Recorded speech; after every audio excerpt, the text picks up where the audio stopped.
असम विधानसभा चुनाव के लिए बीजेपी ने अपने उम्मीदवारों की लिस्ट जारी कर दी। पहली लिस्ट में बीजेपी के 70 उम्मीदवारों के नाम का ऐलान कर दिया गया। असम में विधानसभा चुनाव के लिए बीजेपी ने उम्मीदवारों की जो लिस्ट जारी की है उसमें 11 मौजूदा विधायकों को टिकट नहीं दिया गया है। उम्मीदवारों की जो पहली लिस्ट जारी की गई है उसके मुताबिक बीजेपी ने 70 उम्मीदवारों के नाम की घोषणा की है। सीएम सर्बानंद सोनोवाल माजुली सीट से चुनाव लड़ेंगे। स्वास्थ्य मंत्री हेमंत बिस्वा शर्मा जालू कबरी सीट से चुनाव लड़ेंगे। बीजेपी ने 11 नए चेहरों पर भरोसा जताया है। गठबंधन समझौते के तहत बीजेपी 92 सीटों पर चुनाव लड़ रही है। असम में इस बार बीजेपी असम गण परिषद और यूनाइटेड पीपुल्स लिबरल के साथ गठबंधन करके चुनावी मैदान में है। पश्चिम बंगाल और असम चुनाव पर कांग्रेस की आज बैठक है और उस बैठक में दोनों राज्यों के उम्मीदवारों के नाम पर चर्चा की जाएगी। कांग्रेस केंद्रीय चुनाव समिति की आज बैठक बुलाई गई है। कोरोना वायरस की वजह से यह बैठक वर्चुअल होगी। सूत्रों के मुताबिक सीईसी की बैठक में पश्चिम बंगाल और असम के उम्मीदवारों के नाम पर चर्चा की जाएगी। बैठक में फिलहाल पश्चिम बंगाल के पहले 2 चरण के उम्मीदवारों के नाम पर मंथन होगा।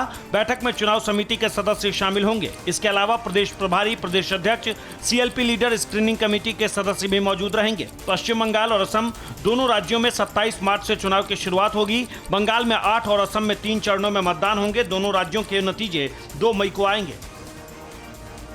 देश के 5 राज्यों में होने वाले विधानसभा चुनाव में कांग्रेस महासचिव प्रियंका गांधी धुआंधार प्रचार करेंगी। प्रियंका यहां पर ताबड़तोड़ रैलियां करेंगी। उत्तर प्रदेश में किसान महासभा को संबोधित करने के साथ ही प्रियंका गांधी पश्चिम बंगाल, असम, केरल, तमिलनाडु और पुडुचेरी में चुनाव प्रचार करेंगी। सूत्रों के मुताबिक प्रियंका गांधी अगले 2 हफ्ते केरल और तमिलनाडु में रैलियां करेंगी। प्रियंका गांधी महिला समूहों से मिलेंगी और उनसे चर्चा करेंगी।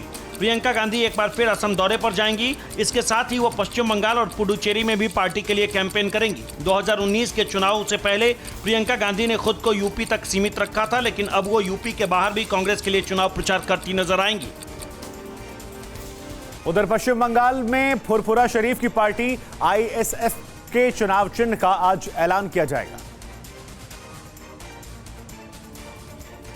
बंगाल के फुरफुरा शरीफ में आज से नवनिर्मित पार्टी इंडियन सेकुलर फ्रंट का 3 दिवसीय कार्यक्रम शुरू हो रहा है। इस कार्यक्रम में पार्टी अपने चुनाव चिन्ह का ऐलान करेगी। पीरजादा अब्बास सिद्दीकी की पार्टी आईएसएफ ने दावा किया है कि आज फुरफुरा शरीफ में पार्टी अपने चुनाव चिन्ह का ऐलान करेगी। चुनाव आयोग ने आईएसएफ को पार्टी चिन्ह आवंटित कर दिया है। आज 1 करोड़ लोग फुरफुरा शरीफ पहुंच रहे हैं। आईएसएफ ने आज एक प्रेस कॉन्फ्रेंस भी बुलाई है। विधानसभा चुनाव के लिए फुरफुरा शरीफ की पार्टी का वामदल और कांग्रेस के साथ गठबंधन हुआ है। बंगाल में इस बार 27 मार्च से विधानसभा के चुनाव शुरू होंगे।